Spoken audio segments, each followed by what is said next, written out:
Alors comment mettre toutes les chances de son côté quand on vend son bateau et le préparer de façon à ce qu'il soit vendu le plus rapidement possible? C'est ce qu'on va voir dans cette vidéo.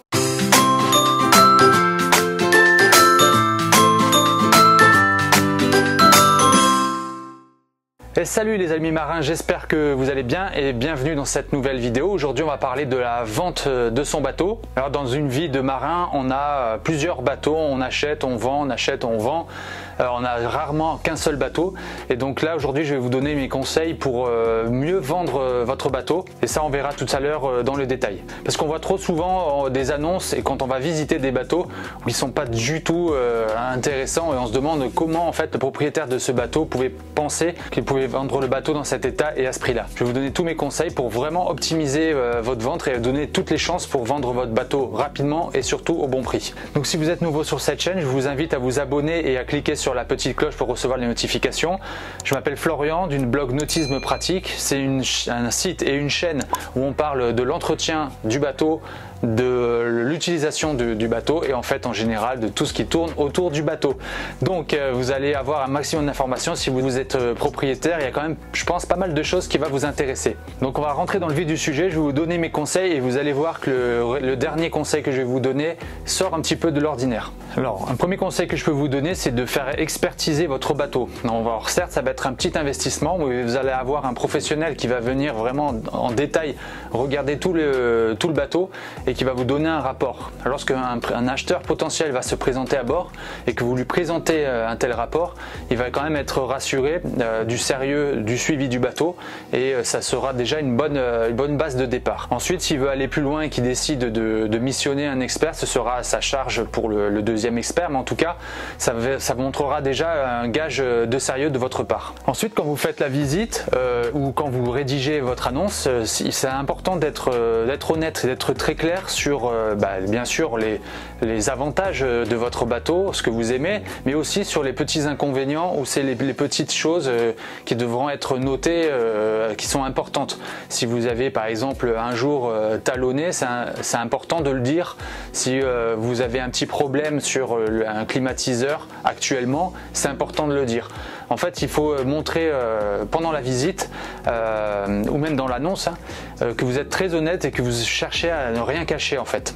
Parce que vous allez vous éviter des problèmes par la suite. Si l'acheteur se rend compte de certains problèmes après la vente, il peut se retourner contre vous. Donc c'est important d'être très clair et d'être prêt à répondre avec précision à toutes les questions. Mais normalement, comme vous êtes propriétaire du bateau depuis un petit moment, vous devez le connaître par cœur. Donc là, il n'y aurait pas de souci. Ensuite, quand vous voulez vendre votre bateau, c'est important de le mettre au bon prix. Les propriétaires de bateaux dont je fais partie, on a toujours tendance à surévaluer notre bateau parce que c'est quelque chose, c'est un objet sur lequel on a porté beaucoup d'attention et qu'on a une relation affective, tous les moments partagés en famille, entre amis, donc on a tendance à surévaluer son prix. Ce qu'il faut faire, c'est regarder déjà par exemple l'Argus du bateau, regarder les annonces de bateaux équivalents dans toute la France sur les sites spécialisé et être objectif en fait par rapport à l'équipement qu'il y a. Un bateau à moteur avec un générateur et l'autre qui n'a pas de générateur, les deux mêmes bateaux, forcément il y en a un qui va être un petit peu plus cher que l'autre. Donc voilà, si vous n'avez pas de générateur et que vous voyez un bateau à un certain prix, vous allez devoir le mettre un petit peu plus cher. Donc voilà, c'est important de le mettre au bon prix et sachez aussi en mettant un petit bémol, que quand on voit des annonces sur le Bon Coin ou d'autres sites, c'est le prix de l'annonce et c'est rarement le véritable prix de vente. Donc une vente de bateau, ça se prépare. Donc on a vu en faisant intervenir un expert si vous pouvez, mais aussi en préparant un véritable inventaire complet. Donc ça c'est un autre gage de sérieux à montrer à votre acheteur potentiel.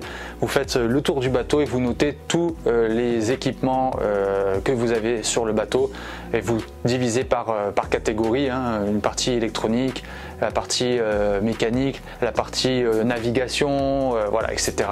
Donc il faut avoir quelque chose de bien structuré, c'est important pour être vraiment sûr d'avoir tout le détail de votre bateau. Ça va encore une fois montrer votre sérieux par rapport à l'acheteur. L'acheteur va bien sûr regarder le bateau, son état, mais il y a quand même une relation aussi humaine. Et donc s'il voit que vous êtes sérieux, que vous avez fait le nécessaire et que vous êtes préparé et vous avez un dossier, il va se dire ok, lui il a quand même bien suivi son bateau, c'est quelqu'un de sérieux. je pense que voilà, le bateau, s'il est en bon état, on peut y aller, quoi. Ensuite, je disais tout à l'heure, la vente d'un bateau, ça se prépare dès son achat. C'est-à-dire qu'à partir du moment où vous prenez le bateau en main, c'est important de garder toutes les factures que vous pouvez avoir, que ce soit des équipements ou des prestations que vous demandez à des professionnels, au chantier naval. C'est important d'avoir un dossier complet pour le fournir lors de la vente, vous démontrer voilà, votre sérieux. Encore une fois, ça rassurera aussi l'acheteur de voilà, vous lui montrer que le bateau était suivi. Donc c'est très important de préparer le dossier, mais dès le départ, dès l'achat du bateau, de se mettre dans les conditions d'une éventuelle revente. Voilà, le dernier conseil que je voulais vous donner, c'est un petit peu spécial, c'est quelque chose qui se fait pas énormément dans le nautisme mais qu'on voit beaucoup dans l'immobilier et notamment à la télé. Moi je vous conseille de préparer votre bateau en faisant ce que j'appelle du boat staging. Donc comme le home staging dans l'immobilier, on va préparer le bateau pour qu'il soit agréable pour le visiteur et qu'il puisse se projeter lui-même dans ce bateau. Donc pour cela, il va vous faire peut-être une préparation. Alors ça va être peut-être un petit investissement supplémentaire au départ. On va peut-être faire un nettoyage vraiment profond du bateau, des coffres.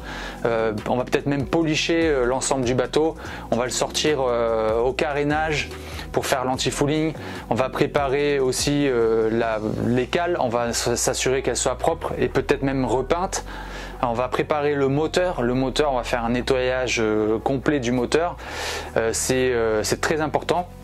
Parce qu'un vendeur, si vous avez déjà été acheteur, du coup, vous savez très bien qu'il faut regarder l'environnement du moteur, les cales pour voir si c'est pas plein d'huile, que c'est dégoûtant. Donc là, si vous lui proposez à l'acheteur un bateau avec les cales propres, bien blanches, bien toutes peintes, un moteur propre et un bateau qui est en général voilà, super propre et brillant, et en plus vous avez pris le soin peut-être de rajouter quelques coussins, des fleurs, ce genre de choses, un petit peu de déco dans la cabine, s'il a visité plusieurs bateaux ce jour-là, il est fort probable que votre bateau il va sortir du lot. Et en fait, tous ces travaux, ça peut être un petit investissement, mais ça va vous permettre non seulement de vendre votre bateau sans négociation, mais surtout de le vendre aussi rapidement pour que vous puissiez passer à autre chose. Donc voilà les amis marins, j'espère que cette petite vidéo vous a plu, ça vous sera utile quand vous allez vendre votre bateau. N'hésitez pas à me mettre en commentaire ce que vous en pensez. Donc si vous êtes intéressé pour recevoir par email des conseils et astuces sur l'univers du bateau, je vous invite à vous inscrire à la newsletter en cliquant sur le lien dans la description. Et ensuite, une fois que vous êtes inscrit, je vous enverrai mon pack de checklist qui vous permettra de rien oublier à bord du bateau. Donc si cette vidéo vous a plu et que ça vous a été utile, mettez-moi un petit pouce bleu, ça me fera extrêmement plaisir et ça me motivera pour faire d'autres vidéos. Donc en attendant, on se retrouve très bientôt pour la prochaine.